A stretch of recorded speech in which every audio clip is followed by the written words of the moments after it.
اچھا مار صاحب بتائیے گا کہ آپ پاکستان تھراج اتحاد کونسل میں رہے، اب جو پاکستان تھراج اتحاد بن چکا ہے، تو آپ نے اپنے دور میں اپنی برادری کو، اپنی قوم کو کیسا دیکھا اور کیسا پایا، اور آج کے نوجوانوں کو کیسا دیکھتے ہیں؟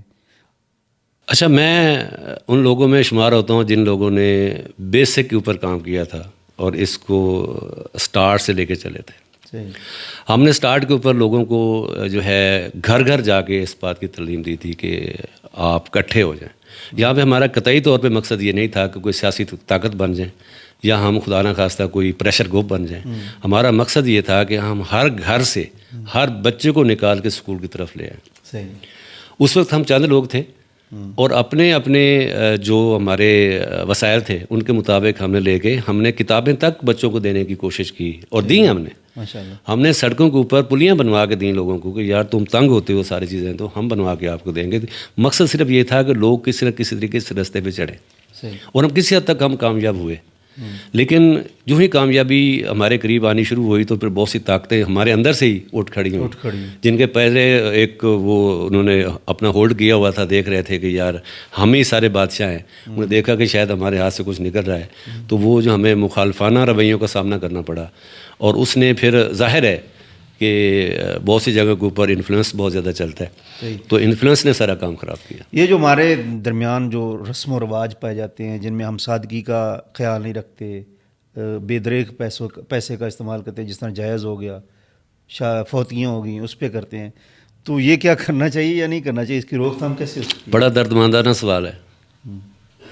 میرے خیال میں ہر بندے کو سوچنا چاہیے، اور خاص کر جو مڈل کلاس ہے نا، اس کو یہ بات سوچنی چاہیے کیا میں افورڈ کر سکتا ہوں؟ میں کیوں یہ سارے کام کرتا ہوں؟ میں کسی کو دکھانے کے لیے، پہلی بات تو یہ کہ مجھے دکھانے کے لیے کروں کیوں، اور دکھانا بھی پڑتا ہے کہ کسی بندے کو، تو میرے پاس 100 راستے ہیں جن کو لے کے چلوں۔ بے دریغ میرے پاس کھانے کے لیے تو چیز نہیں ہے۔ شادی کو میں نے 50 لاکھ روپے لگا کے اور اگلے 10 سال کے لیے مقروض ہو جاتا ہوں۔ اسٹیٹس کو کے چکر میں پڑ جاتے ہیں، نہیں اس نے پڑھنا اتنا چاہیے، کر دیا ہم بھی یہ کریں۔ نہیں پڑھنا چاہیے اس کو۔ وہ ایسا کرتا تو کرتا رہے، وہ افورڈ کر سکتا ہے، میں نہیں کر سکتا۔ تو میرے خیال میں نوابی کسے کہتے ہیں؟ اپنے آپ میں خوش رہ کے اپنے وسائل کے اوپر حکومت کرنے کو نوابی کہتے ہیں۔ نوابی کہتے ہیں۔ تو ہمیں نوابی کرنی چاہیے، رادر کہ ہم کسی کو منہ دے کے اپنا منہ لال کرنا شروع کر دیں۔ اس کا حل نہیں کیا ہے؟ کرنا چاہیے۔ اس کا حل ہے ہمت، حوصلہ۔ صحیح۔ اگر آپ کے اندر ہمت ہے، آپ انکار کر دیں۔ ہمارے اندر سب سے بڑی پرابلم یہ ہے کہ انکار کرنے کی ہمت نہیں ہے۔ ہمت ہی نہیں ہے۔ تو ہمیں وہ ہمت، اخلاقی جرت پیدا کرنی ہے جہاں پہ ہم نے بات کرنی ہے کہ سوری میں یہ کام نہیں کروں گا، صحیح۔ میں نہیں کروں گا۔ کیا کر لیں گے لوگ آپ کا؟ ایک دن کہیں گے، 2 دن کہیں گے، آپ دیکھنا ایک دفعہ انکار کریں، جو لوگ آپ سے اعتراض کرنے والے ہیں وہ بھی آپ کے صف میں کھڑے ہو جائیں گے۔ صحیح۔ آپ کے دوست اور آپ کے ہم نام ایس پی ممتاز صاحب حال ہی میں فوت ہو گئے، اللہ تعالیٰ مغفرت کرے، تو آپ کی دوستی کیسی رہی اور آپ نے ان کو کیسا انسان پایا؟ دیکھیں، مار ممتاز صاحب اور میرے درمیان میں 3 سال کا گیپ ہے تقریباً۔ صحیح۔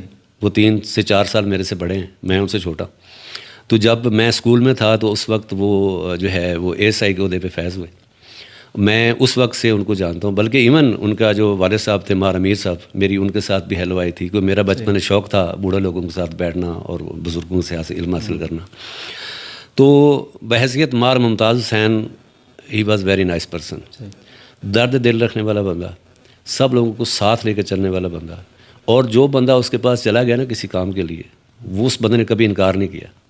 صحیح۔ اور اگر میں اس کو ایس پی کی حالت میں دیکھوں یا اے ایس ایس شروع کروں، ایس ایچ او اور پھر ڈی ایس پی اور سارے چیزوں میں دیکھوں، تو بڑا انصاف پسند بندہ تھا۔ اور میں نے کئی مرتبہ ان کے ساتھ بیٹھے، ان کی گفتگو سنی، جب وہ کلائنٹ کے ساتھ بات کر رہے ہوتے تھے تو وہ بڑے ایک ایسے انداز میں گفتگو کرتے تھے جیسے یہ یار یہ پولیس افسر نہیں ہے، یہ کوئی پنچایتی بندہ بیٹھا ہوا ہے جو کسی بندے کو سمجھانے کی کوشش کر رہا ہے یا تیرا نفع کیا ہے کا نقصان کیا ہے۔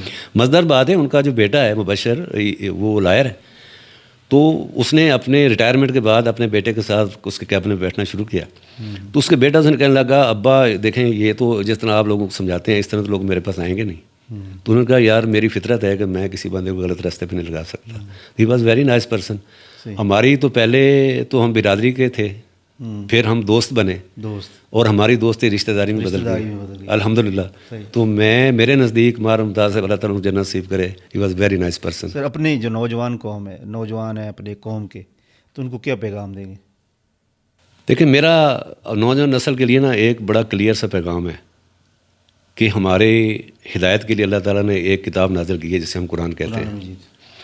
قرآن نا 3 چیزوں پہ فوکس کرتا ہے. سب سے پہلے وحدانیت پہ، اس کے بعد رسالت پہ، اور پھر آخرت پہ. یہ 3 سبجیکٹ ہے قرآن کے اندر، چوتھا سبجیکٹ نہیں ہے. بس نوجوان نسل جو ہے نا 3 چیزوں کو پکڑ لے، انشاءاللہ کامیابی ان کے کام چھپے گی. ٹھیک ہے مار صاحب، بہت شکریہ آپ نے ہمارے پوڈ کاسٹ میں شرکت کی. انشاءاللہ آپ کو وقتاً فوقتاً زحمت دیتے رہیں گے اور آپ کے جو تجربات ہیں اس سے فائدہ اٹھاتے رہیں گے. بہت شکریہ، اللہ تعالیٰ آپ کو خوش رکھے. Thank you very much.